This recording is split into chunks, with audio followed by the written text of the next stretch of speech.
Hello friends, இன்னைக்கு கருவேப்பிலை வச்சு ஒரு சூப்பரான ஹெல்த்தியான ரெசிபி பார்க்கலாம். நீங்கள் ரெகுலராக சாப்பிட்டு வாங்க, உங்கள் ஹேர் ஃபால் கண்டிப்பாக கம்ப்ளீட்டாக ஸ்டாப் ஆயிரும். வாங்க எப்படி செய்து பார்க்கலாம்.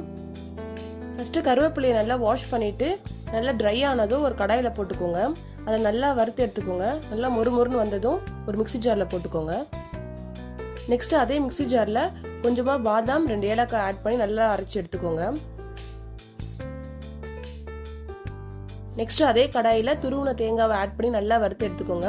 நல்லா வறுத்ததை சேம் அதே மிக்ஸி ஜாரில் ஆட் பண்ணிக்கோங்க. நெக்ஸ்ட் பேரிச்சப்பழம் அதில் ஆட் பண்ணிக்கோங்க. நெக்ஸ்ட் நல்லா அரைச்சி எடுத்துக்கலாம். பாருங்க, சூப்பராக ரெடி ஆயிருச்சு. ஸ்வீட்க்கு நம்ம சக்கரை, நாட்டு சக்கரை ஆட் பண்ண தேவையில்லை.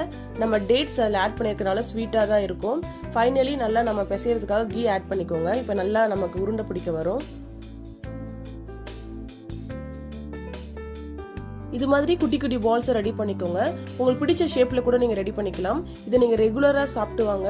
ரொம்ப ஹெல்த்தி மட்டும் இல்லை, உங்கள் ஹேர் ஃபாலு கம்ப்ளீட்டாக ஸ்டாப் ஆகும். பிளேட்டில் கையில் பாருங்கள், இந்த கருவேப்பிலையோட கலர் நல்லா விசிபிளாக இருக்குது. இது நீங்கள் ரெகுலராக சாப்பிட்டு வாங்க, உங்கள் ஹேர் ஃபால் கண்டிப்பாக ஸ்டாப் ஆயிரும்.